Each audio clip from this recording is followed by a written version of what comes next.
Amendment. On page 16, it doubled their terms. On page 14, it tripled their pay.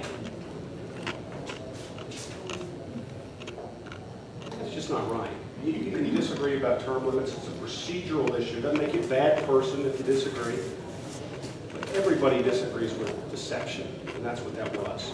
As one of the representatives from Conway, well, if we would have put it on the ballot, we couldn't have won. Well, isn't that interesting? If we would have let the voters know what was in the amendment, we wouldn't have won. We cannot yield and give up to a legislature that thinks that way.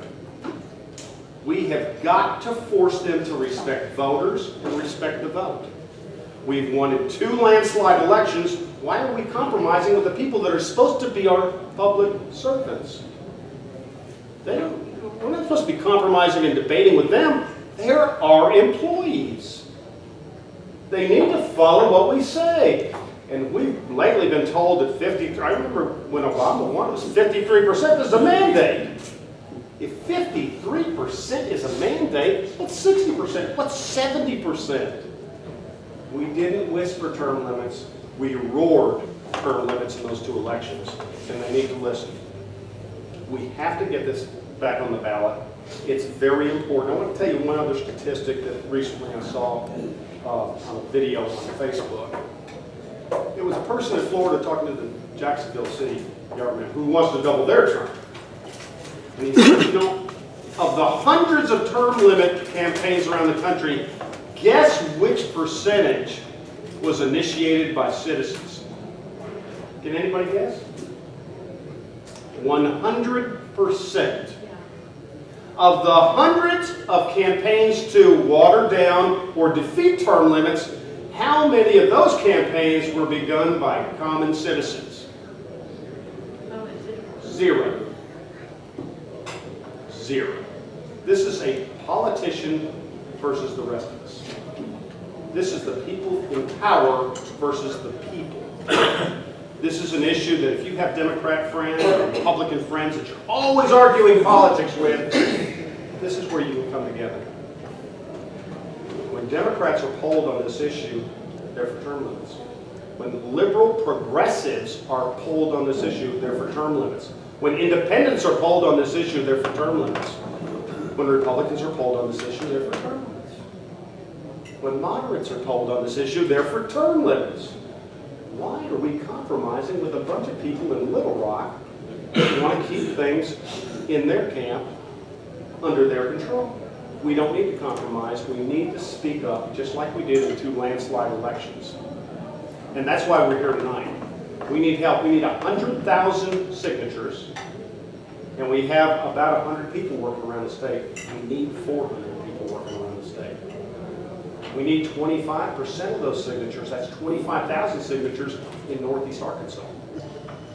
It's important that we not yield. Everybody knows we need term limits in Washington. There's no reason to retreat here. It's important. It's nonpartisan. That's the beauty about this. You don't have to argue about policy, about this and that. It's nonpartisan. Every demographic group believes in term limits. And when they talk about experience, we don't need political experience in the halls of the legislature. We don't need political experience in Washington. If we needed political experience, we should have kept Barack Obama, because he had more political experience in that office than anybody else. But that's not what we need. When term limits first came about in Little Rock, more teachers in the legislature, more women in the legislature, more African Americans in the legislature, more farmers in the legislature, more business people in the legislature, less lawyers, I understand. I know my best friend's a lawyer, nothing against them, but they don't need to monopolize the legislature. It's important that we have that mix. People talk about diversity. How about getting diversity into the legislature? And you do that with a healthy turnover. It doesn't mean we want to throw these people out. The world's full of, graveyards are full of indispensable people, I'm sure. And I say that with the most respect. Just lost my dad last year. It's hard to replace. Everybody's got to step up in our family. Let me tell you what, I wish my dad was in the legislature.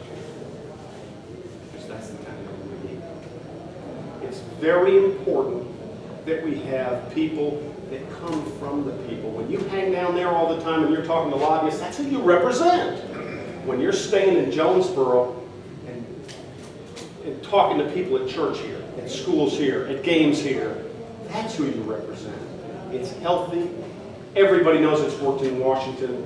It needs to work in Washington, and it's worked for president. And now and let me talk about this new amendment that we're doing, because it's almost the same as the old amendment, except 3 changes.